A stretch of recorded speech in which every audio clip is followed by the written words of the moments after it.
What's up, everyone? Welcome to the 2025 post-draft recap and free agency outlook. My name is David Verjano. I'm part of Courtside Cre8ives, and we're part of the 786 Sports Network. If you're like me, you've logged way too many hours on X, online, kind of looking at what prospects are in the draft class, what the picks came out to be after the draft, and now free agency is open. You have teams making moves across the league. So without further ado, we're going to kind of break down all those things, starting with the Miami Heat. This is being recorded on July 2nd, so a lot of moves and a lot of things can happen between now and when you're watching this. But really, the breakdown today, we're going to look at the Miami Heat's draft pick in Kasparas Giacochonis. We're going to look back at some of the key points that we made on our live stream for the first round, look at the other teams in the league, how they fared in the draft, as well a live look into free agency and all the moves that have been going on and continue to happen. And lastly, kind of wrap it up with what's next for the team and for this channel and what to look forward to moving on. With the 20th pick in the 2025 NBA draft, the Miami Heat selected Kasparas Giacochonis. He is a 19-year-old, 6'6", 205-pound guard. He played for Illinois. This kid really has a little bit of everything. He averaged about 15 points, 6 rebounds, and 5 assists. So he's very well-rounded, a versatile player, and he's a playmaker. The main thing here is that he addresses a direct need that the Heat needed, right? They needed a playmaking guard. They couldn't afford to just have Tyler Hero be the main point guard and have Davion Mitchell be the only other supporting guard on that roster. Obviously, you have players like Terry Rozier that weren't performing at the rate that they needed, so it was a big void that needed to be filled. And they added a player that not only addresses that, but has positional size, which seems to be a trend in the league, having these taller point guards that can be a little bit more versatile with their length and their height. So a few things to kind of like take into consideration. He played at Illinois. He was just a freshman, and the Big Ten Conference was a very competitive conference, so he played against very top-tier talent. With his average of 15 points per game, he had a few games that were actually above 20, and they were against ranked teams. So he has the pedigree of not only performing at a high level, but doing it against ranked opponents and really bringing that into the league at just 19 years old. A little background on him, too. He's Lithuanian. He played at FC Barcelona's youth basketball program from the age of 15 to 18. And so he has international experience there. And that's really crucial here because this kid, even though he's 19 years old, he's played in 5 different professional leagues across 3 different countries.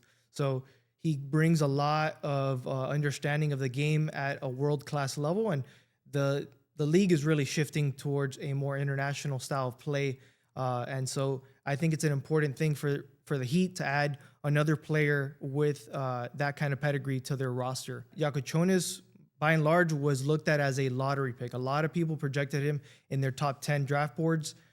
Some people thought he would go as high as 8 or as low as 12th or 14th, somewhere in the lottery. There was no indication that he was going to drop to the 20th pick. So that happening and Miami stepping up and actually picking him at 20 was considered a steal. You have guys that are voices in the space when it comes to draft. Sam Vecini, you have Jonathan Givony, you have No Ceilings, and all those guys had rave reviews about this pick because they see the value that he can bring at that level. Nobody expected him to drop out of the lottery, so he's going to be able to step into a role that is needed for the Miami Heat as a result of that. Other guards in the class that you can compare him to, you had Dylan Harper selected number 2 overall.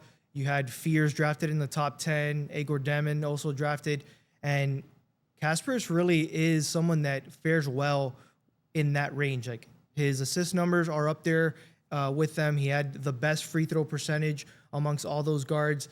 And he has comparable playmaking capability to those players. So, that's what he can bring to the team. And that is something that Miami can definitely benefit from. Looking back on history, if you look at other players selected with the 20th pick, you have Tyrese Maxey of the Philadelphia 76ers. You have Desmond Bane, who now is on the Orlando Magic, and you have Emmanuel Quickley. And those are shifty guards, scoring guards. They can, have an impact on a team, whether as their main player or, a second or third player on the roster. So that is the hope for the Miami Heat with this pick. And, they hope that they could actually maximize his potential with a team. Some NBA player comps that I've seen online and that have kind of like made sense. Some people compare him to an Austin Reeves or a Max Christie, someone that can score, but also play make, dish it out, and be well-rounded. One thing that stands out too is that for a guard, he rebounds really well. He averaged about 6 rebounds, which is better than all the other guards that I mentioned in that first-round draft class. So that brings another layer of well-roundedness that he could fit into the team because it is a positionless game at this point. It's not like you just need your front court or your center to be bringing in those rebounds. You need a little bit of a rebound by committee, and so he could definitely do that. So some of his strengths that he brings to the table are really he's well-rounded. He has a knack for the game, a feel for the game. Again, his playmaking, he has a high IQ for the game because of that international pedigree that I mentioned. And so he can dribble, pass, and shoot. Those are all things that are crucial and important. And, he's a moldable player. Obviously, at 19 years old, there's a lot of growth potential there. And the Heat have a very good developmental program that could help him, gain the strength, work on his different key attributes, and fit into the team. Some of the things that I guess might be a little bit of his weaknesses or things he can work on is he had a high turnover rate. He averaged around 3.5 or more throughout the season. And that has to do with the way that Illinois was kind of using him. And obviously, as a young player, it's kind of expected that you will make mistakes early on, but it's something that can be corrected with the proper discipline, the proper schemes. So I think that he's going to be able to work on that with the Heat and make sure that it's something that doesn't hurt him in the long run. His shooting consistency was also something that needed to be worked on. I think he averaged around 31 or 32% from three-point, but that fluctuated throughout the season. He had stretches where he was averaging much higher. So I think that is something that also can be worked on. And really the one thing that maybe can't be worked on as much is his athleticism. It's not like he's the fastest guy on the court or has the highest vert, but he does have physical strength. He is a sturdy guard.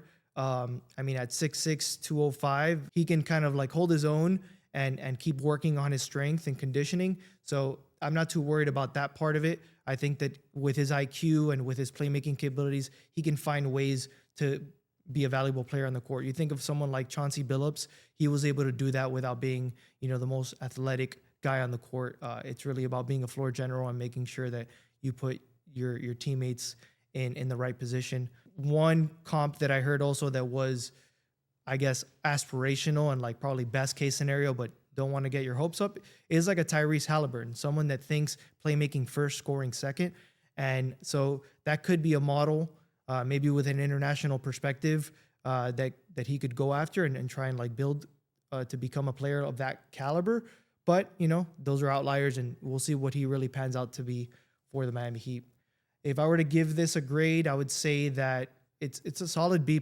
I think that the Heat got someone they needed, addressed a very direct need for the team, and Kasparas has an opportunity to not only fit into that role, but like get playing time pretty early on.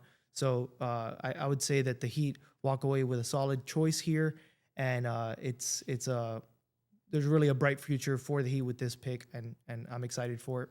I do want to jump into some of the things in our live stream that were covered, just an interesting categorical view of the NBA draft. This draft really is another one that, as the NIL has become a more prominent part of college sports, we saw it impact once again in the players that actually declared for the draft. So from 2022 till 2025, we've seen a 62% drop in early entrants.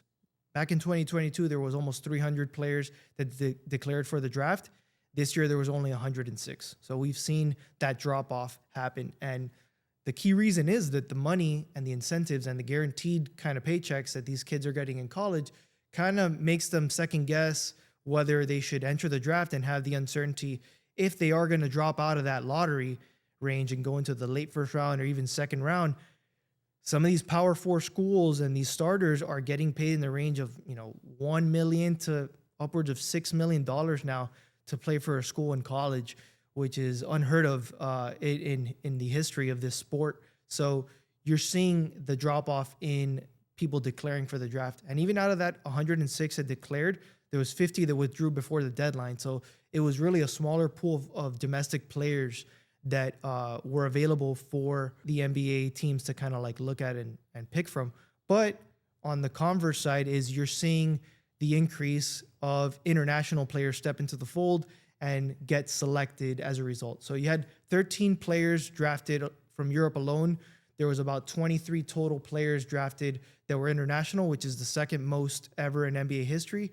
So we're seeing this trend happen. You also had 6 players from France that were selected. There seems to be this trend, ever since Gobert and Batum and now Wemby, and now you got 6 players from France alone that are in the NBA. So we're seeing in certain markets, in certain countries, that you're seeing an influx of players that are becoming NBA-ready prospects and are getting selected to the NBA. So that's a trend to follow that I thought was interesting to study and see like where things are going in the NBA. And back to my point that this international flair, this international influx to the league is undeniable. So it's something that is very prominent in the way that teams are constructed moving forward. And another key point, especially since the Heat were drafting in the late first round, some people believe that, if you're not in the lottery, you're not really going to get someone of value. And that's kind of counter to what we just saw in the NBA Finals. You had the Oklahoma City Thunder and the Pacers kind of go to a 7-game series and had players that were not only outside of the lottery, but some of them were undrafted. You had Andrew Nembhard, you had TJ McConnell, who was undrafted, you had Aaron Wiggins for the Thunder, you had Lou Dort, who was undrafted, and you had Isaiah Joe. Those are 5 players that had significant minutes during a finals run, not even just a playoff run in a regular season. These guys impacted the game and got significant minutes in the most important time of the year. So just keep that in mind, that there are players that drop down, not to mention Nikola Jokic, who was drafted in the second round, who's obviously a massive outlier, a 3-time MVP. So you definitely have to keep in mind that there is always the unknowns of the draft, and there are guys that you will look back on and wonder, how did they drop this low and how did they end up becoming the player that they are today? So that's the most exciting and interesting part of the draft, is the enigma, the ambiguity of like, you don't know if these guys are going to be either the next star or they're going to be a flop and they're going to be a bust. So that's something that we always keep our eyes on when you're studying the draft pre and post. And now let's kind of like take even further approach and look at the teams and some of the surprises that happened in this draft, right? For me, the biggest surprise was Igor Demon going at number 8 overall. He was one of the top point guard prospects, but his shooting woes were something that were very problematic, I guess, for teams. I think he shot just 27% from 3-point. So that's tough in today's league, as you've seen the influx of 3-point shooting kind of take over. But he was considered the best passer, the best passing skill in this draft class among point guards. So especially being a 6'9" frame, that was something that was very, enticing to a team like the Brooklyn Nets. So they selected him with their first pick in the draft at number 8. The Blazers trading up to get Hansen Yang was also a shocking development. He was, funny enough, if you watch the stream, Hansen Yang wasn't even in the green room. He wasn't on the floor. He was sitting with the fans in his suit. And so he walked down to get drafted and go on to that main stage. So that was an interesting thing to see. And so that was another, shocking selection. A lot of people had him probably in the second round. Very few even had him in the late first round. And then the one that was on the top of my board for the Heat, because besides that playmaking point guard, I thought the Heat can always add versatile wings and that can score and that have length and just fit that mold. And Rasheer Fleming was that guy for me. And he dropped out of the first round. He was selected 31st overall, so the first pick in the second round. But that was shocking for me to see, because I thought he was going to go as early as 15th or even before 20th when the Heat had him. So that was, for me, one of the biggest surprises in the draft. And then going down just team by team, or like some teams that I felt were winners on paper, with addressing needs and addressing players that they needed on that roster. The Hornets really had a good draft. They added shooting. That was a much needed void on their roster. They added Con Knipple from Duke. They added Liam McNeely from UConn, and they added a backup big in Ryan Kalkbrenner. So they have some good pieces there coming into that team. They're still very young, and they need to find ways to add some veteran presence to that roster. But in terms of just pure talent and potential, it's going to be an exciting, fun team to watch in the East.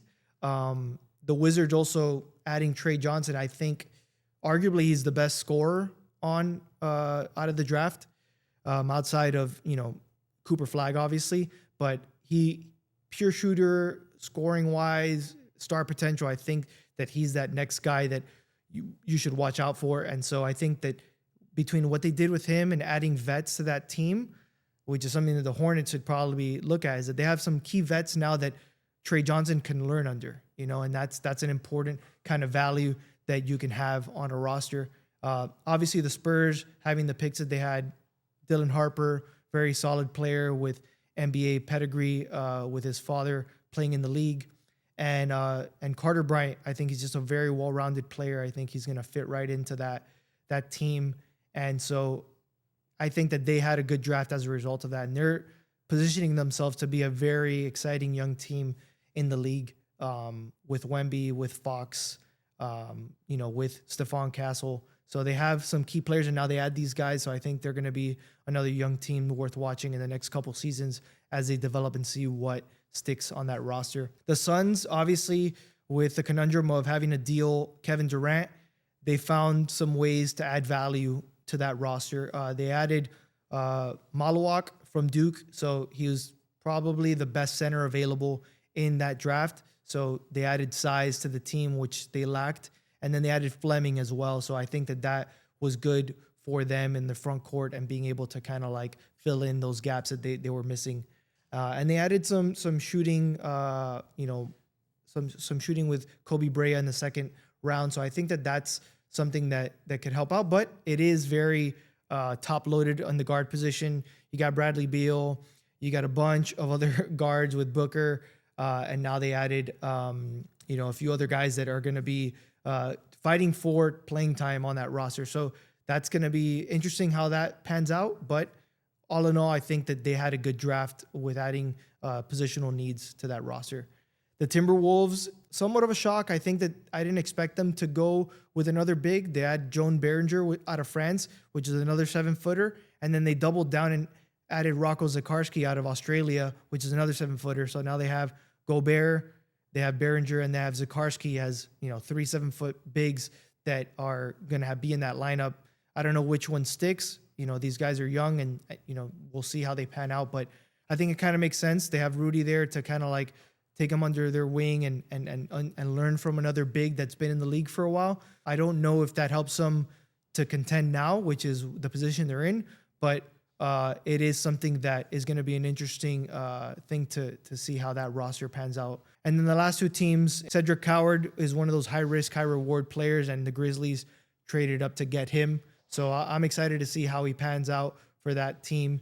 They're a team that's a little bit in flux now with Desmond Bane out, so he has an opportunity to fill that gap with Bane on the outs. And then the Magic with Jace Richardson and Noah Penda. I think Jace is an undersized guard, but he can shoot well. He plays good defense. I think he fits the culture and the mold of the Magic. So I think those are all teams that on paper look really good in the NBA draft. And so they're teams that I would say were winners in this draft class. And then a few teams that I would say wouldn't call them outright losers, but there's a lot of uncertainty and a lot of question marks that I have.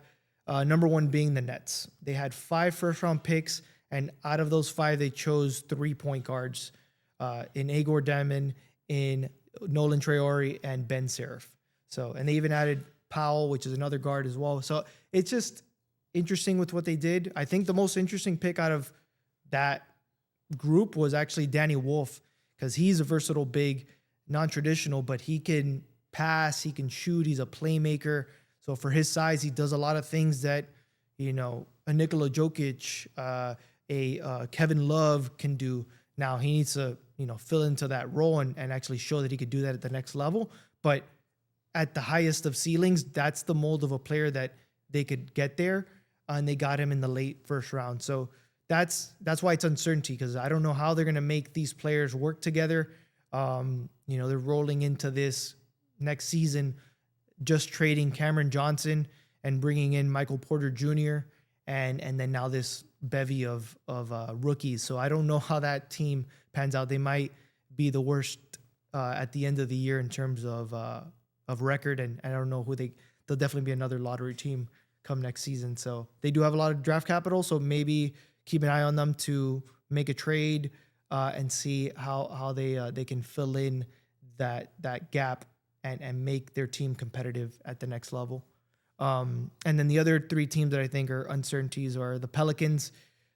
They got Fears, which I like a lot, but there's questions as to his shooting. There's questions to his size and other elements to his game, and Derek Queen as well. So Derek Queen is just a guy who can score, but his motor has questions. His defense has question marks. And so they're just guys that I feel like are high risk, high reward players. So we'll see. We could look back and it could be one of the best or one of the worst. So it is a big swing for them. And so I'm curious to see how it pans out. And then the Bulls, they added Noah Senge, another French player who played in the German league. And I don't know how his game translates, honestly. He seems very green, very raw. Seems like a project player. And the Bulls are pretty much a project team right now. I don't know what to make of that roster.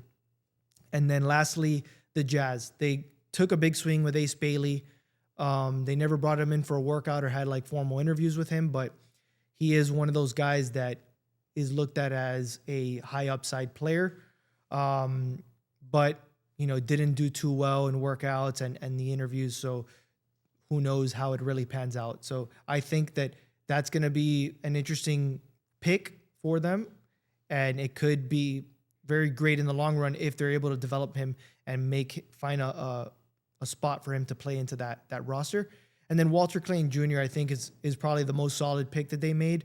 Guy can show that he's a clutch shooter. He can get a bucket with very minimal spacing. I think he can slide right into that team and be, a player that can have a long NBA career just purely based on he knows how to get a bucket. And so that's probably their best pick. But again, I don't know how that helps the Jazz in the interim. There's still a lot of moving pieces there. They just moved Colin Sexton as well. So there will be opportunities for someone like Lane to step in. But that's kind of like my rundown of the winners and the losers per se. I don't want to just call them outright losers because we could look back and say that it worked out for some of these teams. But that to me was more of the question marks in this draft class. So that's kind of like the rundown just for the draft side of things. And now that free agency has opened, there's been so many moves that have happened. And, I think that the most shocking ones that have happened from the beginning of this is DeAndre Ayton getting bought out by the Portland Trail Blazers. This was a centerpiece in the Damian Lillard trade to the Milwaukee Bucks. And funny enough, Damian Lillard getting bought out by the Milwaukee Bucks. So like that trade, looking back on it, it's like guys that are no longer on those teams were bought out or out of the league. So it's just kind of bizarre that, Dame wanted to go to the Miami Heat. He had, very few teams that he wanted to go to, and he gets shipped to Milwaukee. And now with, him tearing his Achilles and having to rehab for a year, the news is that he's actually fine with the move and looks forward to it because now he gets to pick his team and rehab on his own, and he was away from his family in Portland. So it's just a player to look out for come, this season or beginning of next season. But those were just kind of shocking moves that you just didn't know were possibilities. So that was probably two big shockers. Obviously, the biggest trades, you had Kevin Durant getting moved to the Rockets. You had Desmond Bane moving to the Orlando Magic. And you had Porzingis getting traded from the Celtics to the Atlanta Hawks, as well as Drew Holiday. So the Celtics being sellers, I think that was kind of a little bit of a shock. I mean, you understood it because Tatum is also dealing with Achilles injury and is going to be out next year. So They just have a new ownership group. This might be coming from the top down. They want to save some money, and getting rid of Porzingis and getting rid of Drew Holiday saves them $250 million. I think that is probably the reason why they're doing this like mini reset. So that shifts things in the league, and teams that, you thought were going to be contenders are now, getting redistributed to different teams in terms of talent and what to look out for entering the season. Clearly, the teams that look better on paper after the moves that have just been made, the Rockets adding KD. They added Dorian Finney-Smith, who's like a versatile wing. He can defend, do a little bit of everything. And they added Clint Capella as their third big. So they have Şengün, they have Steven Adams, and now they have Capella, former Rocket. So he comes back to his team where he kind of made a name for himself. So that team is looking like a contender in the West. And the Nuggets also, I think that they made an upgrade in trading Michael Porter Jr. And getting Cameron Johnson, who's, in my opinion, a more consistent, a more well-rounded player than Michael Porter Jr. So adding him, adding Jonas Valanciunas, and adding Bruce Brown again, and bringing Tim Hardaway Jr.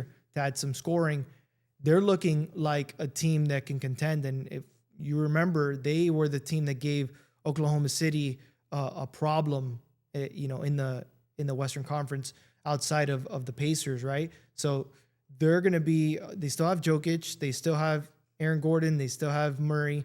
That team is going to be a problem in the West. So I think if you're looking at three teams in the West, just early predictions, you still got OKC, you got the Rockets, and you got the Nuggets that are going to be up there in the mix for some of the top teams in the West. And then if you look at the East, you got the Orlando Magic.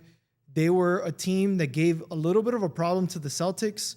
They have a young core in Paolo Banchero and Wagner that are solid players that can score, that can do a little bit of everything as well.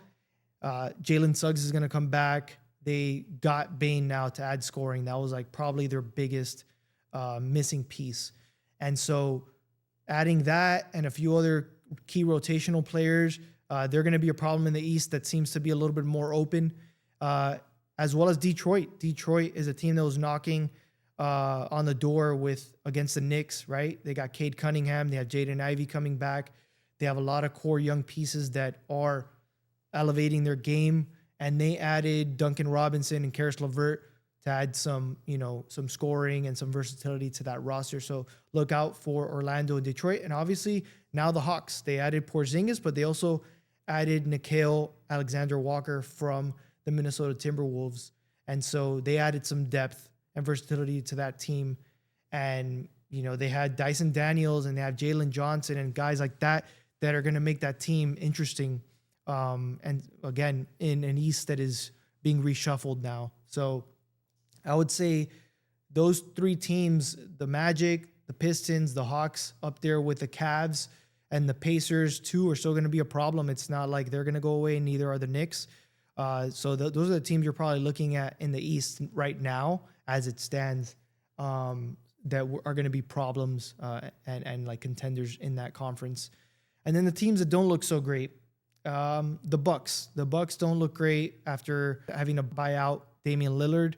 Obviously, they weren't going to use him because he was going to be out all year, but it just, now they have to waive and stretch that contract. They're going to be paying in upwards of $22, $23 million a year trying to pay off that contract. So that's, a problem on their salary cap, and it's going to give them issues in adding pieces to build around Giannis.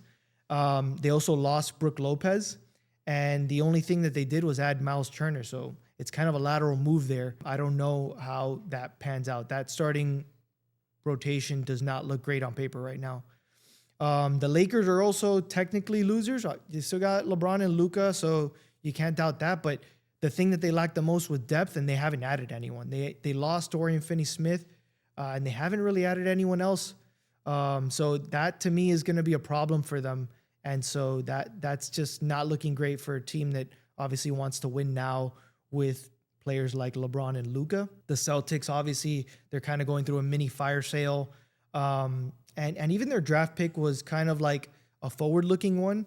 They added Hugo Gonzalez out of Spain, who's one of the youngest, if not the youngest prospect there. So it seems like more of a project player, not someone that they're going to plug in now and going to, help them compete or contend in the interim. So that was kind of like, an unexpected thing, but understandable if you frame it in the perspective of they're punting this season, they're trying to save some money, and they're trying to position themselves for 2026 and moving forward when they have both Tatum and Brown fully healthy and they can build around those guys. And sadly, the Miami Heat are also a team that don't look so great. It's not like they've added anyone outside of the draft pick that is of key value. They lost Duncan Robinson. They added Simone Fontecchio from the Pistons as part of that move. He's a good scorer. He can rebound a little bit, but he is a step down in terms of production from Duncan. So it's like a lateral step downward, I would say, in terms of players. But and their roster right now is capped at 15. So I think that it's going to be it's difficult to do anything right now unless they plan on trading players, right? And some of the key guys that are on that roster that have pretty fat contracts that you can kind of like take into consideration. You have Andrew Wiggins. He's getting paid about $26 million. You have Terry Rozier. He's getting paid about $24 million. That alone is already, $50 million on the books that maybe Miami finds a way to move him. I don't see them moving him unless there is a big whale out there. And, obviously Giannis Antetokounmpo is a player to watch, but I don't want to have our hopes up and kind of like think that is a totally possible move. There's a lot of factors and a lot of other teams that are going to be jockeying for position and hopes that they could take him away from Milwaukee. So that's just kind of the situation. It's looking like the Heat are positioning themselves to be better positioned for 2026 and have some of those contracts come off the books and see who they can get at that point. And then just a few other teams that don't look great as a result of free agency. The Timberwolves losing Nickeil Alexander-Walker. They didn't really add anyone else outside of the draft. The Kings are kind of a mess. The Bulls as well, and the Nets. Those are teams that just they haven't really done much in free agency to help that roster and to be more competitive. So I guess to wrap it up here and to kind of recap where the Heat are and looking forward into the season, right? They're capped at 15 players. We have those contracts that we can try and move, but I just don't see them moving those players unless there is a considerable return that they get for that. I don't see them trading for picks. I don't see them doing something like that unless that is part of a bigger plan to use those picks to get a win now player. So, what do we have to look forward to is we got the Summer League coming up now in the coming weeks. We get to see what Kasparis Jakichonis can do on the court with some of the younger core players that the Heat have on that roster with Ware, with Larson. Not sure if Jaime comes and puts in some time there, or if there's other guys that the Heat are going to look at as part of the rotation and two-way contracts. But that's probably the most pertinent thing you can look forward to in terms of what the Heat are going to be doing. And just I think it's going to be a tough season for the Heat to contend given the current roster construction. It is very much a transitional developmental year with the youth that they have. The only thing you do have to look forward to is that this is a clear shift from the traditional build that the Heat have. You got a ton of guys that they've drafted. Over half their roster now, or close to half, is players that they've drafted over the last handful of years. So they are building through the draft, which is not something that you've seen very common with the Heat. I think like the youngest teams you would say was maybe like in 2003 when we drafted Wade and had Caron Butler and Rasul Butler and other guys like that. Lamar Odom was already somewhat of a vet, but he was still relatively young. I think you have to look forward to a team like that maybe has the opportunity to punch up and sneak into the playoffs, but they're not positioned for a contention this year. If anything, they might take a step back with some of the other teams that have kind of like elevated their roster. So we'll see how they are, what to look out for on the channel. We're going to be looking at, preseason predictions. We're going to look at where teams are possibly going to be seeded. We like making our predictions, like, what's the 1 through 8 seed, 1 through 10 seed in each of the conferences. I've done this for the past handful of seasons and I've been way off. So it's always fun to kind of like look at before the season even starts where you think players and teams are going to perform at, and then come midseason and come the actual playoffs, how far off, because there is always going to be an outlier team like the Pacers were this year that are going to, stand out and make a run. So, some things that we're going to be also doing now in the offseason, we love revisiting Heat history. We like looking at the unsung heroes of the Miami Heat. We like looking at, players where they were with us and where they are now, not just in their careers, but post-careers. You got people like Ronnie Cycli, first ever draft pick for the Miami Heat, and now, he does DJing and does other stuff in the community. It's always interesting to kind of like look at the players that made this team what it is today, and how they've been able to make a name for themselves post NBA career. And we always like doing historical reviews. We have an entire breakdown on our Instagram of the Miami Heat's defensive dominance over the key eras, the late 90s teams, the early 2000s teams when we had Wade and Shaq, obviously the Big Three era, and most recently in the Jimmy era build of this team, and showing how, if there's anything to look at, is historically the Heat have been a defensive-minded team. Like, that has always been a key component and a key part of the way that this team operates. And really, it's the offense that has been a little bit more of an issue. So we like diving into those things, kind of like analyzing it from a longer perspective, and then zooming in to where they are today and what that connective thread is for the Miami Heat moving forward. Obviously, as the league is changing and the team is changing. We love looking into the archives. You got some amazing archival content that you can look forward to with us and the team, and memorabilia, right? You got some guys, you got some jerseys right behind me that you can tell are from Heat history and that are important parts of the team that, are always like fun things to kind of dive into. Even like the 1990 NBA All-Star game, even before we had a team, we have an entire kind of breakdown online of it too. You had an East and a West team that was stacked with Hall of Famers. The entire East Conference roster in that All-Star team made it to the Hall of Fame, which is like unheard of. So things like that happen in Miami, and we're key proponents to bringing the team here, bringing the stadium here.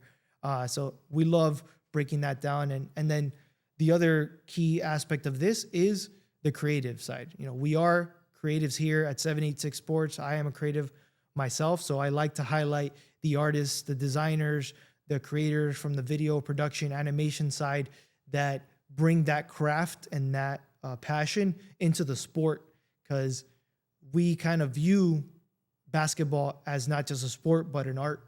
And there's amazing individuals and amazing organizations doing things with their own creative flair, with their own artistic touch in the sport. So look out for some of that, whether that's, basketball shoes in the latest release, or merch lines, or creative campaigns, or really dope edits that you see from other creatives and other, production teams across the league and outside the league.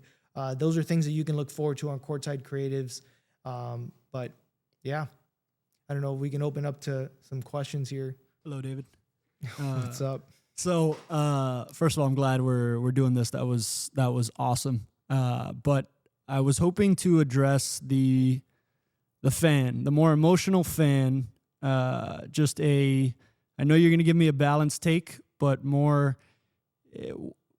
why invest in this team, emotionally? Why invest, now that they've drafted, now that they've shown some of what's going to happen in free agency? There's some moves that are still yet to be made, right? Yeah. But kind of getting close to the end there. What reaction do you have for that now that they've drafted and made some signings?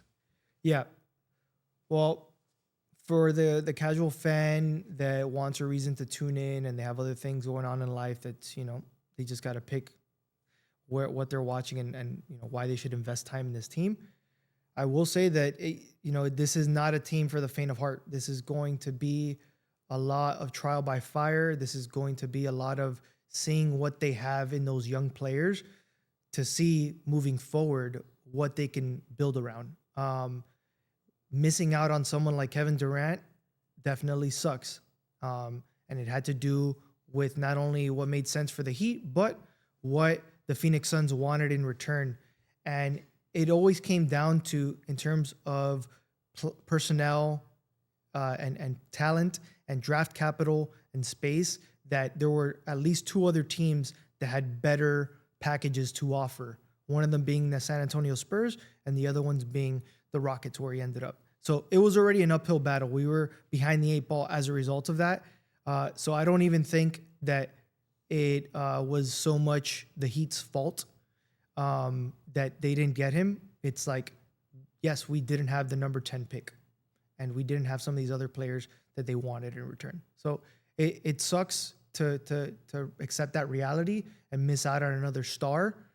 But another point that we discussed on the stream was that it is difficult to auction off an entire group of youthful talent plus picks for a guy to come in now and fill, obviously, the scoring and the A1 scorer role, but then losing the depth that we saw in the finals that is so crucial to contending.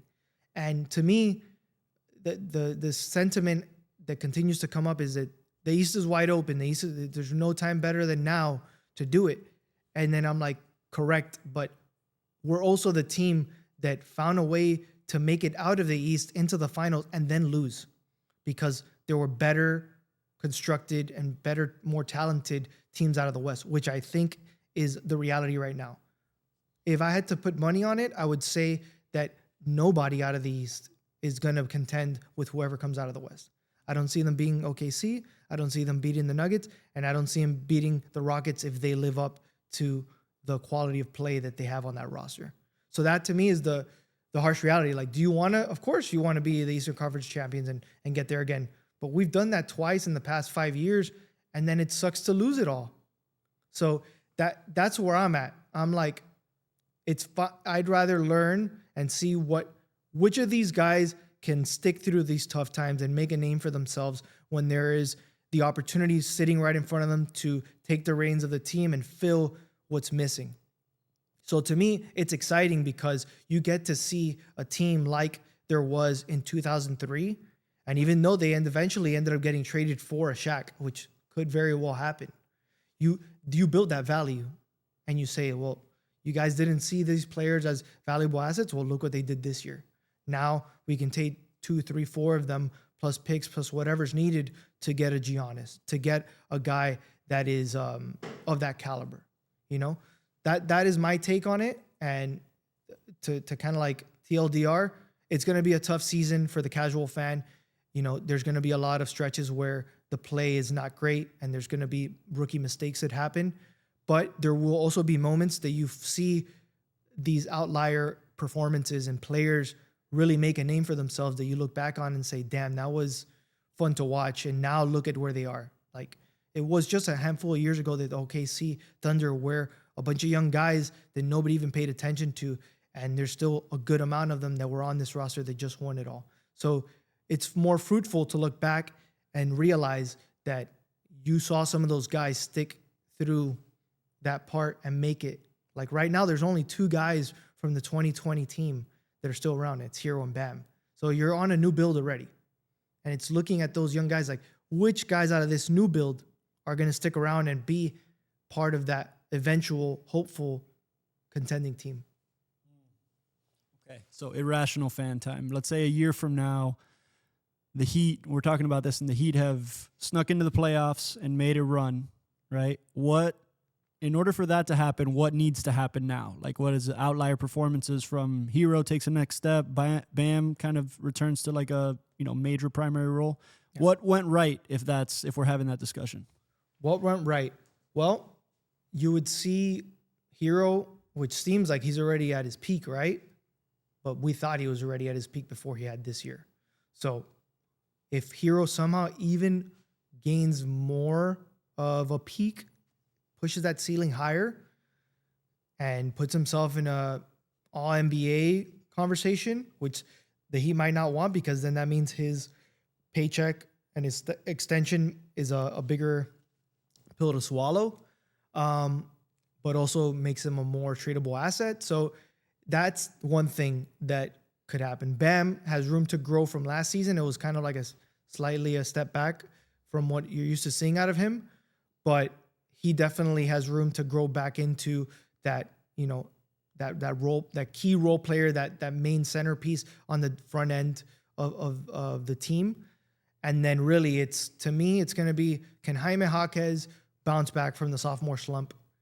Can Jovic really fill what's missing? Like, he is, to me, the unlock that we have to see if he really can be utilized on this roster and fill in what's missing from a scoring, playmaking, and also just a difficult kind of position to guard if he plays up to that role. And then, I don't know what we're going to see out of Kasparis this year. I think that he has the opportunity to be a great backup guard behind Davion at first. And then if he really stands out, can become the primary point guard. But I see them doing kind of like point guard by committee there with those two. Those are kind of like the key guys. And Davion himself like had a really good performance with us in the short stint that he had post-trade deadline. And so if he can continue that, shooting over 40% from three, just being a hustle player and doing that kind of stuff. And then I would say like the other guy I would throw into the mix is Pelle Larsson and Ware. Obviously the rookies from last year, like Ware, massive ceiling. Like if he keeps adding some strength, if he keeps kind of like learning not to jump at every, pump fake and get more disciplined with some of these things and work on his shot to continue to stretch the floor out. Like those are all guys, but those are a lot of moving parts, right? So the main thing is that the chessboard is kind of cleared out, and these guys have, like, Spo really has an incentive to play the young guys more this year. You still have some vets there that, can slide in, and the Kyle Andersons, the Alec Burks, the Terry Roziers, God forbid, are on that roster and could still, provide some veteran presence. But I think this is the year for the youthful kind of players on this roster to step up. Like it's time for them to earn their paychecks and put themselves in the position to either gain an extension or, if it has to be it, like get traded to a team that's going to value them even more.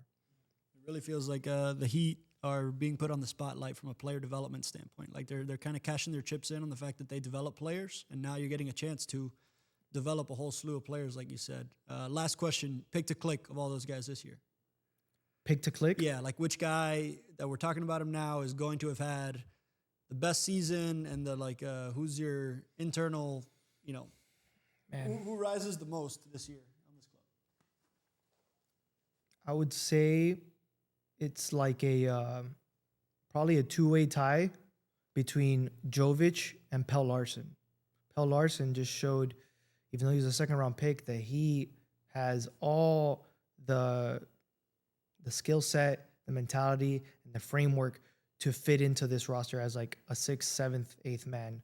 Like he knows, like we talked about rotational players on contending teams, like he looks like he could definitely be that. And if he continues to develop that, I think that's going to be, those are my two key guys, followed by Ware, right? I think Ware has, his ceiling is like, who knows? I would love to see him with another, 10, 15 pounds added between this season and next season and see like what that player looks like. I mean, go look at photos of someone like Giannis and Dwight Howard before. I don't think he builds his frame out that massively. I think he's somewhere in the middle of a Giannis and a Durant, and he could add more strength than Durant and be effective at that, weight and that strength level. So to me, those are like, it's Larsson and Jovic, and then you have Ware right there. And then, the honorable mention would be Jaime Jaquez. I think that there's an off chance that he really has a bounce back year. He's been working with a well-known trainer in the NBA, Chris Brinkley, that is helping him, improve his shot, which was the biggest thing. I think that scouts just kind of like were able to figure out his game and what he does. And so that's why it was very difficult for him in year two to adapt to it. And now the main thing is like, yeah, they were leaving you open out at the 3-point line because they didn't believe you were going to make it. But if you start hitting that at a 35, 36, 37% clip, and then you also find versatility in like continuing to rim run, continuing to find ways to get under the basket or, provide rim pressure to then kick out or score, you now have a spot on this team that is invaluable. How's it going? First time caller, long time listener. So you were talking about like developing the young players and that. Are you seeing like more of the league kind of deferring to that model, or like maybe something in the middle versus like, all right, we need to get the 3 best players, the big 3, or the one guy that's going to change the game? Because I feel like a lot of the stars are already kind of in their veteran stage. So there's like an interesting point of the league where you can kind of compete like we saw with the Pacers and OKC this year. Yeah, I think that there's no doubt that there is a youth movement and drafting players so that you can control the cost coming in and having control over your salary moving forward. So you've seen it on these teams that were just contending. The OKC Thunder are a masterclass in developing talent and utilizing their picks and making sure that like that was the second youngest team in NBA history to win a title. And even in the finals, those two teams combined for an average age of 26 years old, which is absurd. So yes, I think the big 3 era is over. The most recent 2 iterations of it involved Kevin Durant in the Suns and the Nets, and they were massive flops. And so investing that much capital into 3 players and making it so top heavy where like there's 70% of your salary cap, and now you need the rest 30% to fill out the other 12 roster spots. It's just very difficult to do today. So it is very much like developing these young guys, finding value picks and finding value players that can be rotational guys on that roster.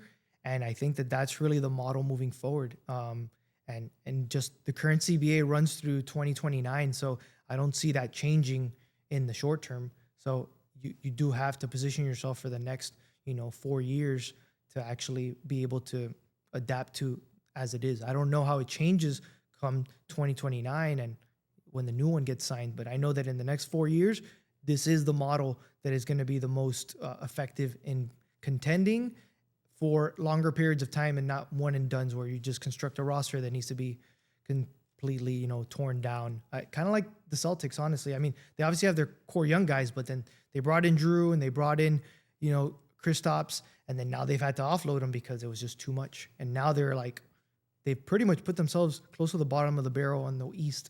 And so you don't want to have to do that either. So that's where it becomes difficult. And I think having youthful talent, guys that you draft, is what makes it very compelling for a team to be able to maneuver in this environment